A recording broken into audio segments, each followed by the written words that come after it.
What's up, guys? So today I just wanted to kind of talk about an issue that's been bothering me for a while. So the issue I wanted to talk about is people joking and taking the piss out of suicide and self-harm and everything like that. I don't understand why that's a thing. I don't understand why people do it, because how is it funny in any way? I mean, the amount of people that I know, a lot of my friends actually, have been told to kill themselves countless amount of times, been told they might as well do the world a favour, stuff like that. I don't understand. I mean, is it a thrill you get out of telling people to kill themselves, or I don't know. Think of it this way: if one of your friends is actually suffering with some sort of depression and you tell them to kill themselves as a joke, and they do, okay, you've told them to kill themselves and they go and do it. Maybe you didn't know they were suffering with depression or anything like that, but you told them to kill themselves, which is basically, you've basically killed them. You've thrown them over the edge, in a sense. I just don't understand. Why is it a thing? Why do people do it? Because it's just absolutely ridiculous. I mean, the amount of times I've had to talk to a lot of my friends for hours and hours on end just to stop them from doing something like that, because I care. I mean, people with depression, they don't understand all the time that people actually care about them. They do. I mean, not just family, but friends, believe it or not. People who have depression, if you're actually watching this, just understand that there are people that do care about you. You've probably heard it all the time and you might not believe it at all, but it is true, because there is at least one person that you know that really cares about you, okay? I mean, there are places that you can go to get help if you need it. I know it's not always as simple as talking to your parents or talking to someone you know, because I understand that, because I've been through it. I mean, I actually managed to conquer it. It took me ages, but I managed to conquer it. My family and my friends helped me through it. But I understand how hard it is to talk to family about this, especially your parents, because when I was going through it, I just didn't feel comfortable. I mean, they'll want you to feel comfortable with talking to them, because obviously they're your family, but when you actually are going through that, it's harder to talk to people, because you feel like, oh, either they won't care or they won't understand because they're not me. But they do care and they do want to help. Even if you don't want to talk to your parents or friends, there are other people, counsellors. I went to a counsellor and I came out of every one of his sessions feeling a bit better.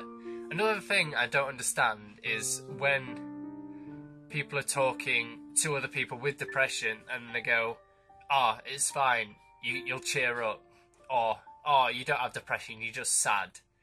That is one of I hate that the most. They're not just sad, they are extremely, extremely depressed. A lot of them are so pessimistic that it just comes naturally to them. They can't think happy thoughts. It doesn't work like that.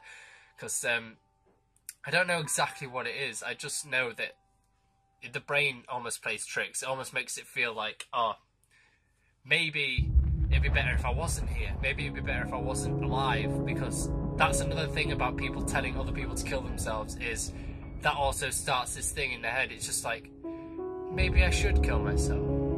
You know? At least one of your friends that you've told to kill themselves as a joke has considered it. Think of it that way, alright? If you've told your friends to kill themselves as a joke, or maybe even properly, they will have considered it. At least one of your friends, I guarantee, will have considered it, because they'll be going through struggles that you don't know about. I just want everyone who's doing this to stop. I mean, it's not just a joke, because depression isn't a joke, okay? I mean, depression's a bigger problem now than it ever has been, I think, actually, anyway. I think it actually is a bigger problem nowadays, especially in teens, than it has been for years. And I think it's mostly, to be honest, due to social media and stuff. I'm not against social media, because I use it a lot to talk to friends. But social media is a big cause of a lot of suicides and stuff like that. I had to talk a lot of my friends out of suicide. I've had to. I mean, it's not just hard for the people who are considering it, it's also hard for the people that are trying to stop them from doing it, because it plays a big it has a big impact on their life as well as the person who's considering it, because they're the ones trying to stop it. And if they try their hardest to stop someone committing suicide and they end up doing it, the person who's tried hardest to stop them doing it feels like they didn't try hard enough. And then that can also drive them to like feel the burden on their life. It just doesn't stop because they feel like it's their fault and they didn't do enough. But in reality, the people like me who have tried their best to help other people come through this depression and this suicide and everything like that are the people who are doing the good things. They're not the ones that have caused it. A lot of the people who have caused it are just people maybe at school, bullies, I don't know, people who have been abused and stuff like that, people who feel like they're better than other people for stupid reasons. They're the people to blame. I don't understand why it's such a funny thing to joke about. Everyone's life is worth the same amount because we're all human beings. Human beings have feelings. They can't just take a joke straight away. I mean, I've been told to kill myself loads of times, but now it just doesn't bother me. Why should I do that? Because if I killed myself right now, I'd just be, I don't know, I'd be helping them out, wouldn't I? So what I'm doing by staying alive is simply pissing them off, which is working.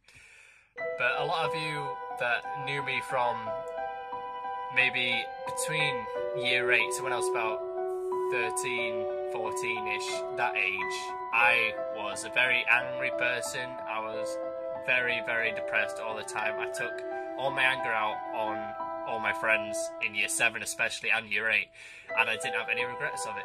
I don't know why. It was just something in my head that said they needed it done, but they obviously didn't. And luckily, a lot of the friends that I did violently attack in years 7 and 8 are actually still my friends now, which I'm really happy about, but also really surprised. Yeah, I mean, I've changed since year 8. I mean, I'm a lot. If you know me now and you didn't know me back then, you'd think I'm probably the happiest person ever, because I'm just extremely happy all the time. But that's because I've been through the stage where I'm not happy. And yeah, it's not even depression. Also, it isn't just not being happy. It's simply, it's almost like a numbness. Okay, it's numb. You feel numb in your brain. You don't feel like anything can make it right. You don't feel like anything can help you. But a lot of things out there can help you, and you just need to try your best. I'm sure you'll get through it, but some people as well don't get through it. Some people have depression for their whole lives, and it's really hard to think about other people like that, since I know what it's like, and I hate knowing that other people are still like that. I mean, I have been through it all. I have self-harm before. I haven't done it for years, and I'm glad, because I've realised how bad it was. But people who do self-harm, it's not for attention. It's not like, oh, look at me, I'm depressed, I want to kill myself. Please, like, you know, feel sorry for me. That's not exactly how it is. People who are self-harming are often just trying to find their way out.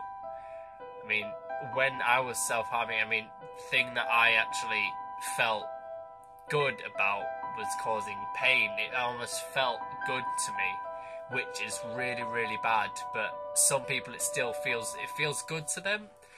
I'm not exactly sure why it does, because it just does. It's just a thing. I'm not too sure. The thing that got me to stop was actually my nan. She made me promise that I'd stop, because she cares, alright? Family, they care the most. They don't seem like it, but they definitely care the most. And my nan helped me through absolutely everything. And I can safely say that she's probably the reason why I'm still here, because I wouldn't do anything to hurt my nan, and I know that it was hurting her what I was doing. But yeah, the message really from this video is just stop telling people to kill themselves. It's not good, it's not funny, okay? Some people might actually do it, which is really, really, really bad and really horrible to think about, that it's still happening. I mean, it's even worse now. I just really, really hope it stops, because the amount of friends I've got now at the minute who are still going through depression, who are still contemplating whether or not to kill themselves, that I've still got quite a few right now who are still doing that and still feeling extremely depressed, and I'm trying my best to help them, but it's not always easy. Not everyone understands, but people who are watching this just understand that depression isn't just being sad. It isn't just being sad for a short period of time. It really isn't. It's something much more than that. And the people, if you know someone who's got depression or someone who's having problems, please just be there for them. A lot of people actually, when they find out their friend's got depression, they're just like, oh no, I can't be their friend anymore. I can't hang around with them. I just can't do it because that'll look bad on me because I'm hanging around with some depressed person. I don't understand that. Why is that even a thing? But anyway, so if you do know anyone with depression or anyone who is having issues, please definitely be there. Don't go anywhere, because what they need is someone they know they can rely on, someone they know they can trust and tell everything to, and someone they feel like almost a home to them. Because if you're one of their friends and you're always there, you're always listening is also a key point, but if you're always there and always listening, they'll feel like they can trust you. And whatever you do not break that trust, because that'll make things like 10 times worse. But anyway, I just wanted to get that out because it was something that's been bothering me for a while. If you know anyone who is struggling or anything like that, then please just try your best to help them. That's all I can say. Anyway, thanks for watching, and I'll see you later.